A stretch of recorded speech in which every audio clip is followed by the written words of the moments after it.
Yeah, I'm going to go over a little bit of G.I. Joe repairs before I get started on that too much. All the painted heads, be it Soldiers of the World or the earlier line of G.I. Joes for the AT Adventure Team came out, all the heads would have four main colors, and that would be the yellow, brown, black, red, and occasionally you see this like a off-white color, still considered a yellow hair or a blonde hair. Those are the typical four colors that G.I. Joe painted the heads. Again, the Soldiers of the World line, which they all look like this one here, they came in the same hair colors, painted heads. That's the Soldiers of the World line there.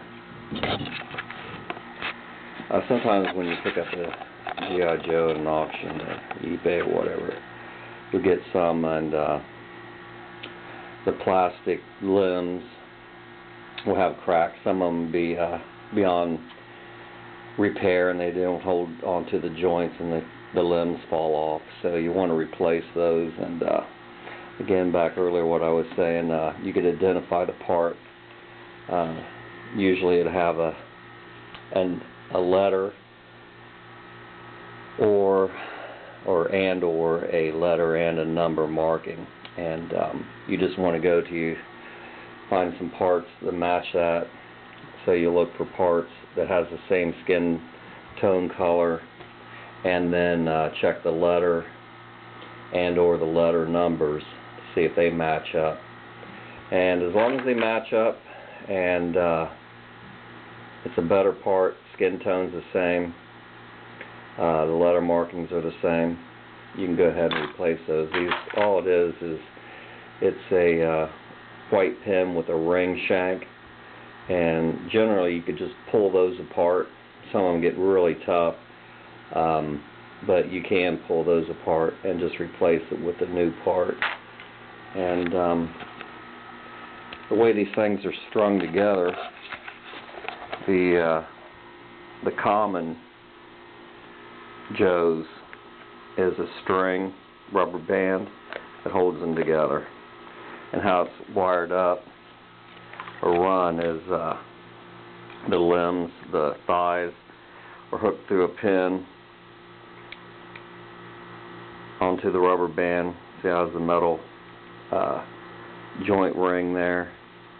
These are about impossible to replace. I typically, if it's bad, I'll just switch out this whole lower section with another section of a G.I. Joe, so I don't have to mess with these pins that go through the leg, thighs. And it strings up through the body cavity, clear up to the neck post of the G.I. Joe, and it pulls the limbs tight enough that it holds it together. And this will go into a neck post, if I can find one.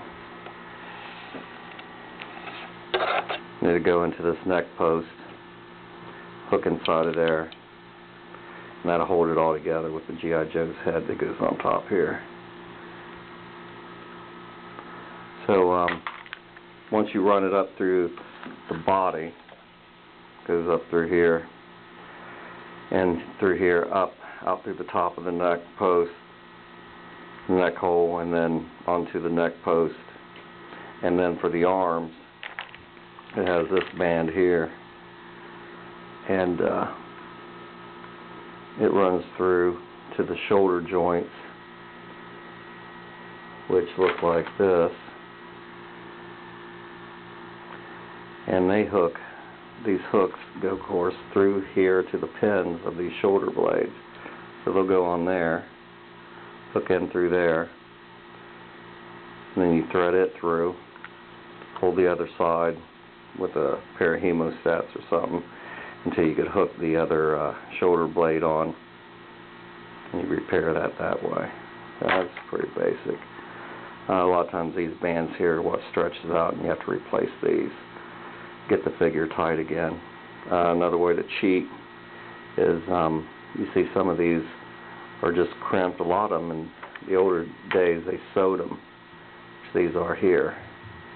And then some of the cheats you can do, instead of finding new bands or tighter bands, you can take the old band,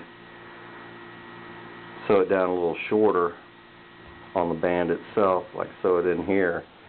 That'll make the band stiffer and hold the Joe together a little better that way.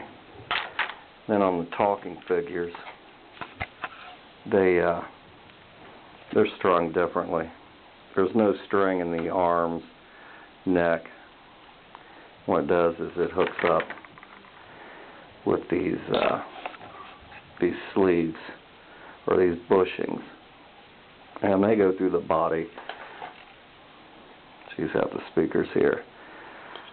There's 2 screws you unscrew here. You just set these inside, screw them back together, and they hold around this sleeve or this bushing here like this. And that's how you repair the arms or switch them out.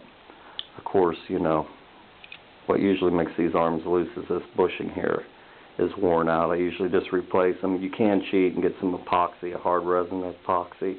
Put just a thin layer through this inside joint, and that helps hold it up better for a number of years. But I wouldn't recommend. I just recommend replacing this part altogether, right here at the sleeve and the shoulder, which I have one right here.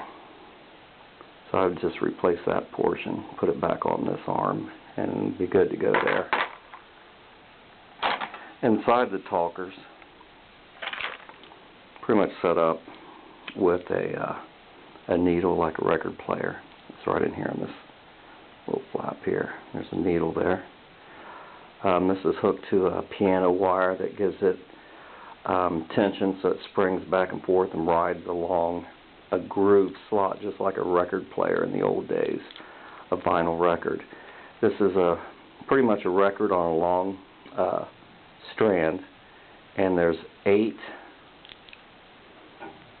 grooves through here, and each one is a different phrase for the Army, Marines, whatever line you have. It'll be on this tape here, and that needle is pulled with a pull cord, and that winds this spring up here, this coil, and that's what pulls it out and drags it along the needle. And then the needle is hooked to this speaker right here, and it sits on there like that, and then it plays through the chest right through here, and there's the pull cord there that comes out through the top of the chest. And then if you get one that's usually a fast talking Joe, what it is, it's this flywheel. Right here's a flywheel, and it's inside here. This is glued down. You'll have to break this open and re-glue it. It is a pain in the butt. But what happens is when it speaks fast, these pads in the flywheel are wore down, and they're not catching on the wall inside this body. And they spin too fast. It makes the voice, you know, fast. So you replace these felt pads right here and get them to the thickness to where it looks like it's probably about a 1/16 of an inch outside of the flywheel here. And that'll slow the voice down some where it's a little more recognizable. That's like the basics on that. I keep these extra parts. A lot of times I'm lucky enough to get some of them repaired. There's been some I've ran across I just couldn't figure them out to save myself, and there is a guy, a G.I. Joe doctor, I can't remember the name of him, but he's on eBay, and he sells these repairs for, I think it was $28, 7 or 8 shipping for return shipping. So you'd be paying $14, ship it to him and him shipping it back. It's not cheap, but you know, if you try to repair them yourself, and I'm probably lucky half the time, and he's very good and gets them working pretty good for you. And again, if you're going to replace parts, you're going to make sure the skin tone matches, the letter numbers on the Joe itself matches, and you should be able to do the repairs without anyone being any wiser. And people do it all the time that's into collecting. Some people just don't want the cracks and rips and this and that, and they pay a heck of a premium trying to find a Joe that doesn't have any. So those are replaceable. And again, this body style here, you can see this is an R figure. It has a patent pending number. These are the most common bodies that you'll see on the adventure team. And the heads on these, of course, come right off.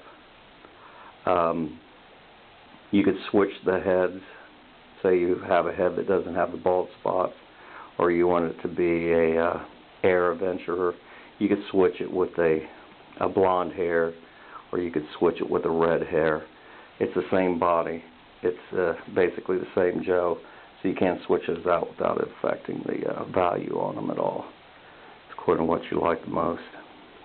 And again, if the bodies are loose, these are strung the same way as the earlier figures, the TM and the R figures that I was showing you. Here's a talker here that I picked up a while back. I'm going to repair this one. This is what I call it, a fast talker. So that there, I would replace that flywheel pads, those felt pads.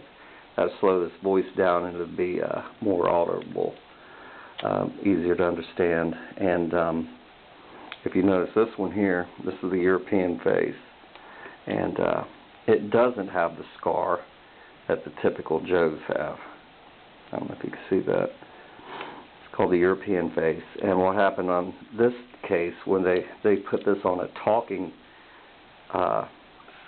soldier G.I. Joe, they had a lot of extra European soldier of the world heads left over. So they started putting them on a lot of the 67 talking G.I. Joes, and just to use up the excess stock. So you will find some talking G.I. Joes with the European heads, and that is a practice that they use, so it is correct.